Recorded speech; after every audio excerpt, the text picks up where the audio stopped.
Champions trophy में भारतीय team की शानदार जीत। भारत ने पाकिस्तान को 6 विकेट से दी करारी मात।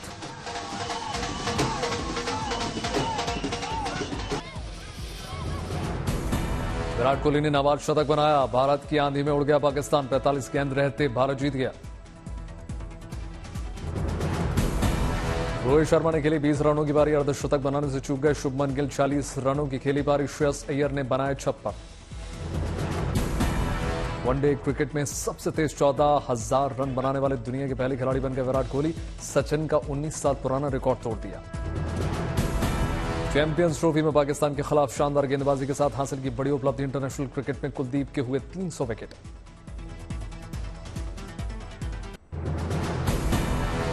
भारतीय गेंदबाजों के आगे पस्त हुए पाकिस्तान के बल्लेबाज। 241 रनों पर सिमटी पाकिस्तान की टीम।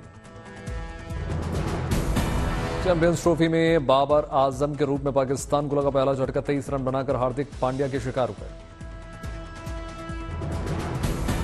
बाबर आजम के आउट होते ही एक करके धराशायी हो गई पाकिस्तानी बल्लेबाजी। 10 रन के स्कोर पर इमामुल हक चलते बने। मोहम्मद रिजवान ने खेली 40 रनों की पारी। सऊद शकील ने भारत के खिलाफ खेली अर्धशतकीय पारी। 62 रन बनाए। हार्दिक पांड्या ने 2 और कुलदीप यादव ने झटके 3 विकेट। हर्षित, अक्षर पटेल और रविंद्र जडेजा को मिले 1-1। प्रयागराज महाकुंभ के 42वें दिन त्रिवेणी संगम में आज 1,32,00,000 से ज्यादा श्रद्धालुओं ने संगम में पवित्र डुबकी लगाई। महाकुंभ में अब तक 62 करोड़ से ज्यादा श्रद्धालु कर चुके हैं स्नान। अभी 3 दिन शेष। आज वीकेंड होने की वजह से पुलिस ने व्यापक तैयारियां की। क्राउड मैनेजमेंट पर पुलिस का पूरा फोकस। सुगम दर्शन व्यवस्था के लिए पुलिस ने रास्तों को किया चौड़ीकरण। महाकुंभ में आने से लेकर घर वापसी करने वाले श्रद्धालुओं का रखा जा रहा है विशेष ख्याल। महाकुंभ मेला क्षेत्र परिसर में वीआईपी वाहनों की एंट्री पर रोक लगाते हुए भीड़ को बढ़ाने से रोका गया। श्रद्धालुओं से की गई व्यवस्था को बनाए रखने की अपील। ओडिशा के मुख्यमंत्री मोहन चरण मांझी ने परिवार के संग त्रिवेणी संगम में पवित्र डुबकी लगाई। जल अर्पित करके सूर्य को प्रणाम किया। उत्तराखंड के राज्यपाल गुरमीत सिंह ने त्रिवेणी संगम में किया पवित्र स्नान। पुष्प और दूध अर्पित किया। केंद्रीय मंत्री श्रीपद नायक ने महाकुंभ में किया दर्शन पूजन। परिवार के संग सूर्य उपासना की। बीजेपी सांसद संबित पात्रा के साथ महाकुंभ पहुंचे सिंगर कैलाश खेर। त्रिवेणी संगम में डुबकी लगाकर पूजा अर्चना की। श्री शंकराचार्य विजेंद्र सरस्वती ने महाकुंभ में किया दर्शन पूजन। त्रिवेणी संगम में लगाई पवित्र डुबकी। मुख्यमंत्री योगी आदित्यनाथ ने महाकुंभ मेला उत्सव में लिया हिस्सा। संतों के साथ मुख्यमंत्री योगी ने आशीर्वाद। पंजाब नेशनल बैंक के मैनेजिंग डायरेक्टर अशोक चंद्र ने महाकुंभ में किया दर्शन पूजन। त्रिवेणी संगम में स्नान किया। फिल्म डायरेक्टर बोनी कपूर ने महाकुंभ में किया दर्शन, आशीर्वाद लिया। महाकुंभ के बाद पहुंचे ओडिशा के मुख्यमंत्री मोहन चरण मांझी। रामलला के दर्शन किए। अयोध्या के हनुमानगढ़ी मंदिर में मुख्यमंत्री मांझी ने परिवार संघ की पूजा अर्चना पुष्प अर्पित करके आशीर्वाद लिया। देहरादून में उत्तराखंड के मुख्यमंत्री पुष्कर सिंह धामी ने महासू मंदिर में पूजा पर पाठ किया। महासू महाराज मंदिर परिसर में पुनर्निर्माण कार्यों के मुख्यमंत्री धामी ने निरीक्षण किया। स्थानीय कलाकारों के साथ झूमे। विदेशी प्रतिनिधियों के साथ वाराणसी के सारनाथ पहुंचे विदेश मंत्री एस जयशंकर। कहा, देश को आगे बढ़ाने के लिए विरासत के साथ तकनीक जरूरी। गुवाहाटी के सरूसजाय स्टेडियम में पहुंचे असम के मुख्यमंत्री हिमंता बिस्वा शर्मा। मुख्यमंत्री और प्रधानमंत्री मोदी असम दौरे को लेकर तैयारियों का उन्होंने निरीक्षण किया। असम चाय उद्योग के 200 साल पूरे होने के उपलक्ष्य पर जुमोइर बिनंदनी कार्यक्रम का आयोजन हुआ।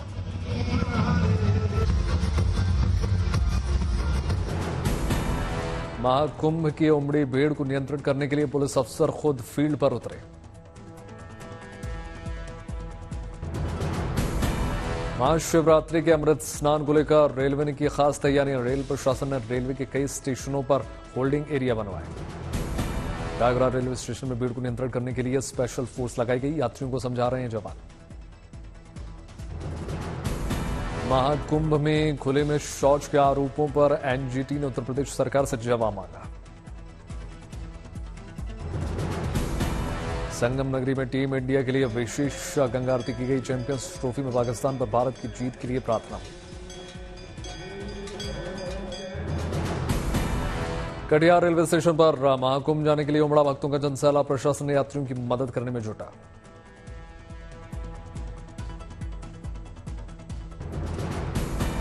चंदौली के पंडित दीनदयाल उपाध्याय जंक्शन पर महाकुंभ के चलते जबरदस्त भीड़। ट्रेनों के चलते चढ़ना हो गया दूभर।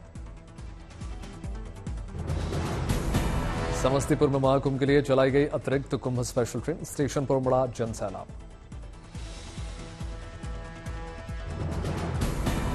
महाकुंभ में स्नान करने वाले श्रद्धालुओं के लिए गुड न्यूज। समस्तीपुर मंडल में आज से 25 फरवरी तक चलेंगी 4 कुंभ स्पेशल ट्रेन। महाकुंभ प्रयागराज जाने वाले यात्रियों की भीड़ नहीं हो रही है कम। धनबाद स्टेशन में उमड़ी है यात्रियों की भीड़। मध्य प्रदेश के दौरे पर बागेश्वर धाम पहुंचे प्रधानमंत्री नरेंद्र मोदी। एयरपोर्ट पर मुख्यमंत्री मोहन यादव ने आगवानी की। बागेश्वर बालाजी के मंदिर में प्रधानमंत्री नरेंद्र मोदी ने की आरती। पंडित धीरेन्द्र कृष्ण शास्त्री साथ रहे। Bageshwar Dham medical and science research institute की प्रधानमंत्री नरेंद्र मोदी ने आधारशिला रखी। 218 करोड़ की लागत से तैयार हो रहा है अस्पताल।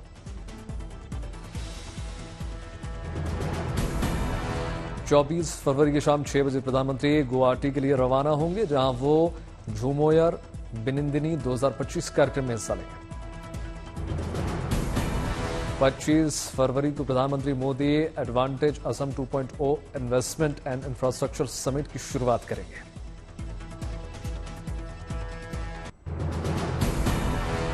बुंदेलखंड को प्रधानमंत्री नरेंद्र मोदी ने बताया वीरों की धरती। कहा बहुत कम समय में दूसरी बार बुंदेलखंड आने का सौभाग्य प्राप्त हुआ। इस बार बालाजी का बुलावा आया था। हिंदू आस्था के खिलाफ बोलने वालों पर बरसे प्रधानमंत्री मोदी। कहा नेताओं का एक वर्ग ऐसा है जो धर्म का माहौल उड़ाता है। सनातन विरोधियों पर प्रधानमंत्री मोदी ने साधा निशाना। कहा बहुत बार विदेशी ताकतें भी इनका साथ देकर देश और धर्म को कमजोर करने की कोशिश करती हैं। हिंदू आस्था से नफरत करने वालों को प्रधानमंत्री मोदी ने घेरा। कहा गुलामी की मानसिकता से ये बाहर नहीं निकले। प्रधानमंत्री मोदी ने शरीर और स्वास्थ्य को बताया धर्म, सुख और सफलता का सबसे बड़ा साधन। कहा मैंने सबका साथ सबका विकास के मंत्र को सरकार का संकल्प बनाया। प्रधानमंत्री मोदी का देशवासियों से संवाद मन की बात के 119वें एपिसोड का प्रसारण हुआ। मन की बात में प्रधानमंत्री मोदी इसरो की इस सफलता का उन्होंने जिक्र किया। बोले स्पेस साइंस में नई ऊंचाई छू रहा है भारत। हेल्थ को लेकर भी मन की बात में बोले प्रधानमंत्री मोदी। का 8 में से हर एक व्यक्ति मोटापे का शिकार। प्रधानमंत्री मोदी ने लोगों को दी सलाह। कहा तेल के इस्तेमाल में करें 10% कटौती। प्रधानमंत्री मोदी ने की एआई के क्षेत्र में भारत की प्रगति की सराहना।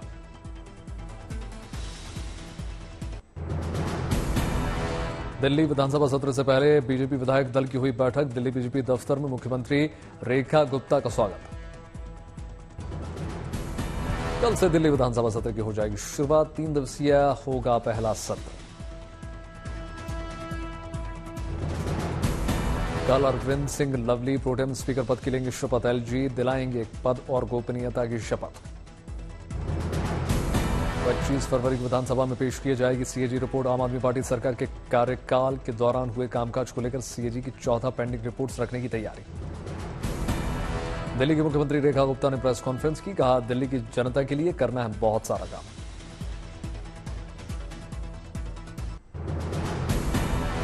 दिल्ली बीजेपी चीफ वीरेंद्र सचदेवा ने आम आदमी पार्टी पर साधा निशाना। बोले दिल्ली को विकसित राजधानी बनाना है, झूठ बोलने वालों का मुंह बंद करना है।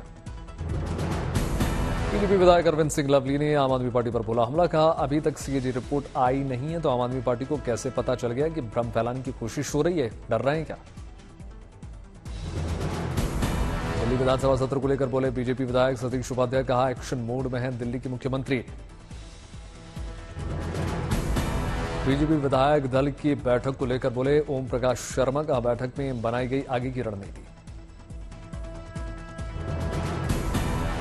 दिल्ली के मुख्यमंत्री रेखा गुप्ता ने रक्षा मंत्री राजनाथ सिंह से मुलाकात, कई मुद्दों पर चर्चा हुई। आतिशी होंगे नेता प्रतिपक्ष, आम आदमी पार्टी विधायक दल की बैठक में लिया गया बड़ा फैसला। दिल्ली की मुख्यमंत्री रेखा गुप्ता ने गृह मंत्री अमित शाह से मुलाकात की, भावी योजनाओं को लेकर चर्चा हुई। केंद्रीय मंत्री शिवराज सिंह चौहान ने दरभंगा में राष्ट्रीय मखाना अनुसंधान केंद्र का दौरा किया। एसपी चीफ अखिलेश यादव ने बीजेपी पर कसा तंज, बोले जनता पूछ रही है कि डबल इंजन का एक इंजन विदेशी है क्या। उत्तर प्रदेश के आगरा में यूनिकॉर्न कंपनियों का सम्मेलन हुआ, मुख्यमंत्री योगी आदित्यनाथ ने संबोधन किया। नई दिल्ली में fit India Sunday cycling event का आयोजन हुआ, केंद्रीय मंत्री मनसुख मांडविया ने शिरकत की। फिट इंडिया संडे इवेंट में बड़ी संख्या में युवाओं और बच्चों ने हिस्सा लिया, मनसुख मांडविया ने साइकिल चलाई। अमृतसर में बीएसएफ की ओर से बॉर्डरमैन मैराथन 2025 का हुआ आयोजन। बॉर्डरमैन मैराथन में तिरंगा लेकर शामिल हुए बीएसएफ के जवान देशभक्ति के गीतों पर जमकर तैर गए। नई दिल्ली में अपोलो मैराथन का आयोजन हुआ, पद्मश्री पुलेला और अंजिक्य रहाणे ने दिखाई हरी झंडी। पटना बिहार पुलिस वीक का आयोजन हुआ, डीजीपी सहित कई बड़े अधिकारियों ने हिस्सा लिया। बिहार पुलिस वीक के दौरान साइबर अपराध को रोकने पर फोकस। श्रीनगर में वोमेध रंगमंच में भावपूर्ण कश्मीरी नाटक लल्लेश्वरी का मंचन हुआ। ओडिशा में महिला उद्यमियों को बढ़ावा देने के लिए पहली बार सुभद्रा शक्ति मेले का आयोजन हुआ। 9 दिवसीय भव्य प्रदर्शनी में लगे 300 से ज्यादा स्टॉल्स, हस्तशिल्प समेत तमाम रंग। नवसारी में दांडी स्मारक से कोस्टल मैराथन दौड़ का आयोजन हुआ, केंद्रीय जल शक्ति मंत्री सीआर पाटिल ने दिखाई हरी झंडी। अगरतला में चलाया गया जीएसटी जागरूकता अभियान, मुख्यमंत्री माणिक साह ने हिस्सा लिया। डिंडीगुल्ला वेलप्पार मंदिर में थाईपूसम उत्सव का आयोजन। थाईपूसम उत्सव में बड़ी संख्या में श्रद्धालुओं ने हिस्सा लिया, नारियल फोड़कर भगवान से प्रार्थना की। जम्मू में गांधीनगर महिला कॉलेज में नेशनल स्टार्टअप फेस्टिवल का आयोजन हुआ, केंद्रीय मंत्री जितेंद्र सिंह ने उद्घाटन किया। डोडा में बर्फबारी से बंद हुए रास्ते पीडब्ल्यूडी और की ओर से मशीनें के जरिए साफ किया जा रहा है। श्रीनगर में शीतलहर जारी, तापमान में भी दर्ज की गई गिरावट। उत्तरी सिक्किम ने बर्फबारी में तोड़ दिए रिकॉर्ड, पिछले नवंबर से अब तक बर्फबारी लगातार जारी। बर्फबारी के चलते बदल गया उत्तरी सिक्किम का नजारा, पर्यटकों के चेहरे खिले।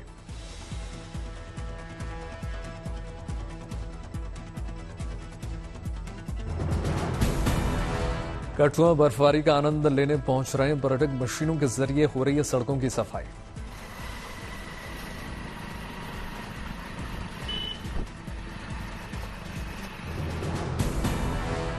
फिलिस्तीनी कैदियों की अनिश्चित काल तक टल गई रिहाई, इजरायली प्रधानमंत्री नेतन्याहू ने हमास पर समझौता शर्तों के लगातार उल्लंघन के आरोप लगाए।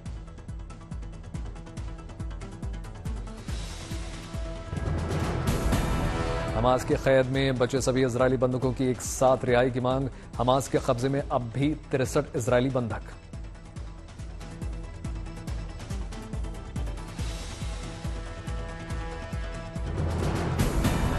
अमेरिकी राष्ट्रपति डोनाल्ड ट्रंप का यूक्रेन से खनिज समझौते के काफी करीब होने का ऐलान, कहा रूस के खिलाफ यूक्रेन को दिए गए अरबों डॉलर सैन्य मदद की भरपाई चाहता है अमेरिका। व्हाइट हाउस के मुताबिक ट्रंप को पूरा विश्वास है कि यूक्रेन के साथ शांति समझौता चाहता है रूस, कैरोलिन ने दिया बयान।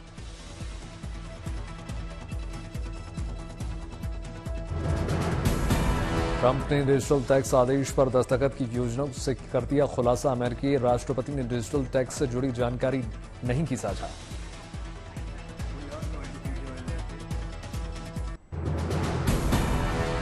अरबपति कारोबारी इलॉन मस्क ने फेडरल कर्मचारियों को दी चेतावनी। अपने काम के बारे में रिपोर्ट नहीं देने पर नौकरी जाने के खतरे का ऐलान।